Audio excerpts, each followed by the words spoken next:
anak ke, atau kereta ke, atau jangan tunjuk-tunjuk, khawatir kena mata orang. Faham tu? Nanti kereta dah bagus apa semua kena mata orang, tayar pancit ke, minyak bocor, macam-macam boleh jadi. Apa yang boleh dibuat adalah meruqyah, menjaga, atau dengan beberapa bacaan-bacaan zikir-zikir yang perlu untuk kita biasakan supaya anak siapa tu?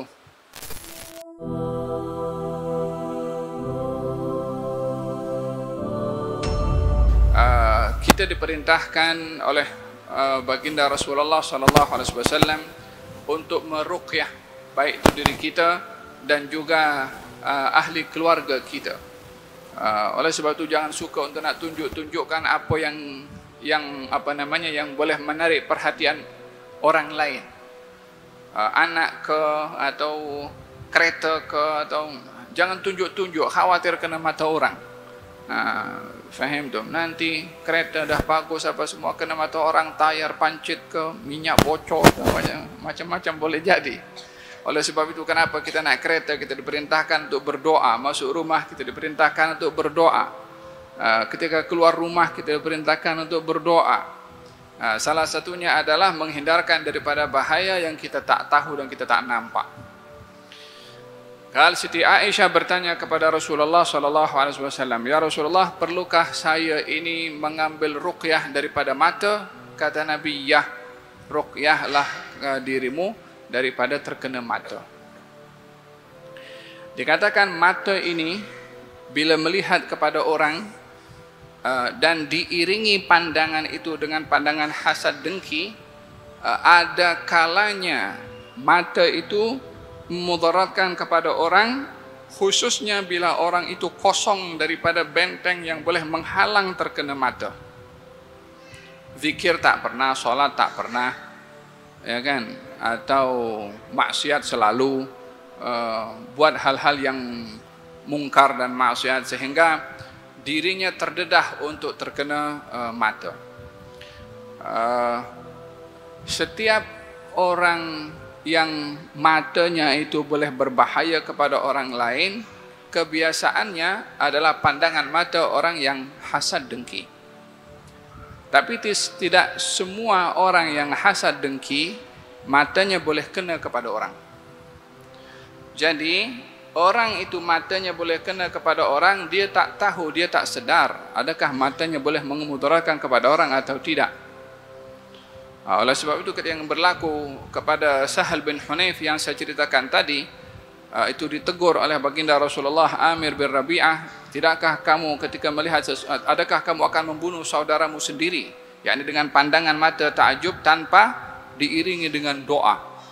Maka dipanggil Sahal bin Hunayf dan dimandikan, yakni dibasuh wajahnya, dibasuh tangannya, dibasuh lututnya, dibasuh kakinya, dibasuh bahagian daripada pinggangnya, dan jatuhan air basuhan itu disimpan di mangkok bekas. Kemudian diambil bekas itu airnya dan dituangkan kepada lelaki yang terkena mata tadi.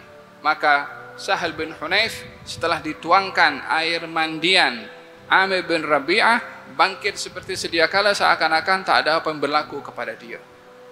Cepatnya perubahan itu, seperti mana kena penyakit mata itu cepat, dan juga kesembuhannya pun juga cepat bila tepat orang yang disuruh untuk membersihkan dirinya itu orang yang matanya memang mengenakan kepada orang lain.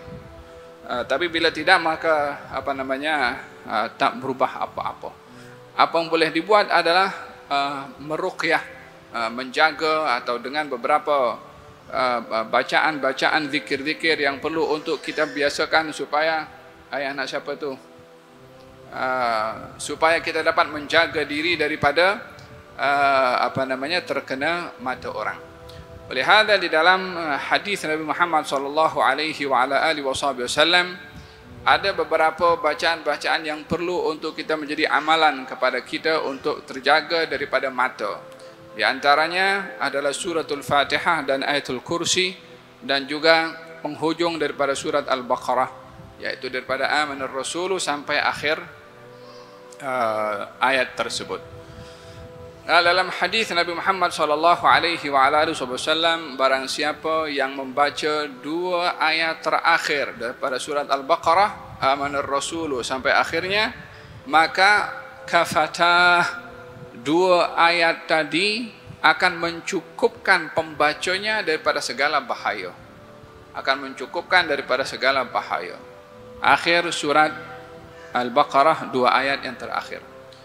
Yang kedua, doa Nabi Muhammad sallallahu alaihi wasallam, a'udzu bikalimatillahi tammat min kulli syaitanin wa hammah wa min kulli ainin lammah.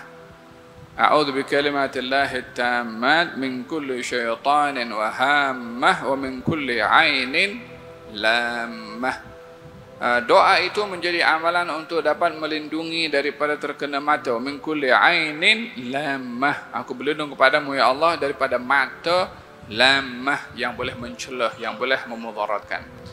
Atau biasa yang kita baca, a'udzu bikalimatillahi tammat min syarri ma khalaq.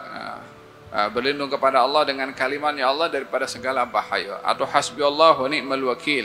Atau hasbiyallahu alladzi la ilaha illahu alaihi tawakkaltu wa huwa rabbul arsyil azim.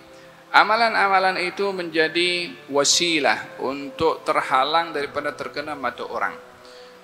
Di antara amalan yang boleh melindungi diri sendiri daripada terkena mata adalah surat Al-Falaq, surat Al-Ikhlas, dan surat Al-Falaq serta surat An-Nas.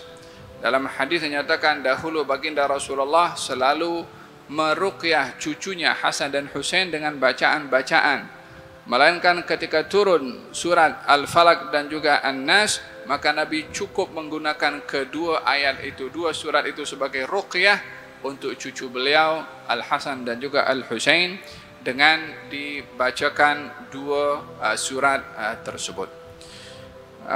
Biasakan kalau anak-anak dihantar pergi sekolah, baca itu doa, kalau tiup di kepalanya 3 kali, kemudian hantarkan Pak Emdom, dan doa-doa yang saya baca sebentar tadi sebagai wasilah untuk mendapatkan perlindungan daripada terkena mata.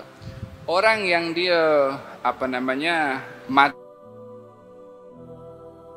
boleh memudaratkan kepada orang lain bila diiringi dengan hasad, dengki, bila orang itu kuat pegangannya, kuat agamanya, wiridnya kuat, tak mudah untuk terkena mata.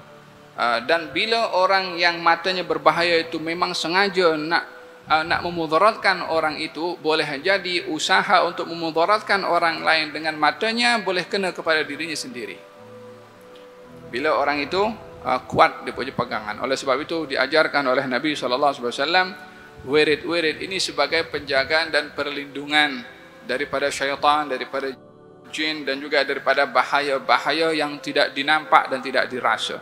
Oleh sebab itu kata Imam Abdurrahman As-Saqaf mengatakan, man laysa lahu wirid fahuwa qirid.